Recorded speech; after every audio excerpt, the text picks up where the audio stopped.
السلام علیکم ورحمۃ اللہ وبرکاتہ۔ ایک بار پھر آپ تمام کا استقبال ہے۔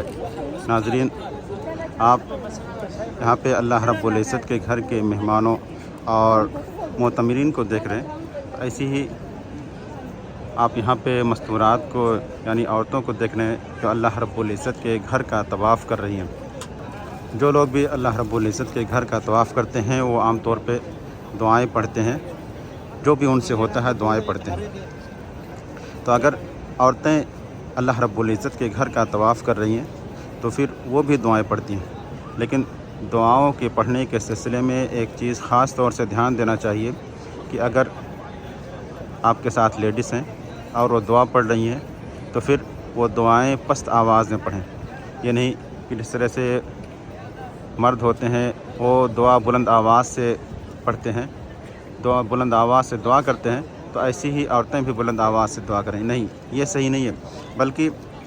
عورتوں کو چاہیے کہ وہ ہلکی آواز میں دعا کریں، اللہ رب العزت سے فریاد کریں، کیونکہ ان کی آواز کے بارے میں اللہ رب العزت نے کہا ہے کہ وہ اپنی آواز کو پست رکھیں، اپنی آواز بلند نہ کریں، اپنی آواز اونچی نہ کریں کہ لوگ ان کی آواز کو سنیں۔ تو اس لیے اگر عورتیں اللہ رب العزت کے گھر کا طواف کر رہی ہیں تو اس بات کا خاص طور سے دھیان دیں کہ آواز کو بلند نہ کریں، آواز کو پست رکھیں، کیونکہ یہ کسی انسان کا کہنا نہیں ہے اور نہ ہی کوئی اپنی طرف سے کہہ رہا ہے، بلکہ اللہ کے رسول صلی اللہ علیہ وسلم اور اللہ رب العزت کے فرمان ہے کہ عورتیں اپنی آواز کو پست رکھیں۔ اللہ رب العزت فرماتا فلا تخضعن بالقول فیطمع الذی فی قلبہ مرض۔ اللہ رب العزت ازواج مطہرات کو کہہ رہا ہے وہ اپنی آواز کو پست رکھیں، اپنی آواز کو بلند نہ کریں۔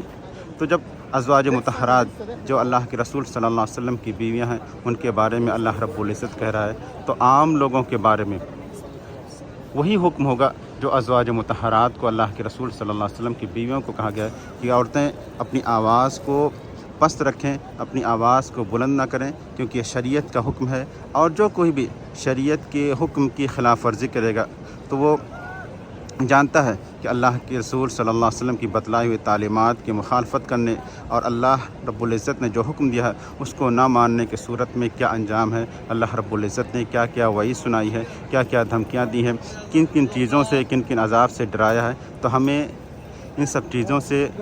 خاص طور سے اہتمام کرنا چاہیے، بچنا چاہیے کہ اپنی آواز کو پست نہ کریں، کیونکہ آپ یہاں پہ نیک مقصد کے لیے آئے ہوئی ہیں،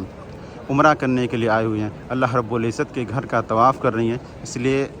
ہر ایک کی کوشش ہونی چاہیے کہ وہ اسی طرح سے طواف کرے، اسی طرح سے عبادت کرے جیسا اللہ کے رسول صلی اللہ علیہ وسلم اور صحابہ کرام رضوان اللہ علیہم اجمعین نے کر کے ہمیں دکھلایا ہے، ہمیں بتایا ہے۔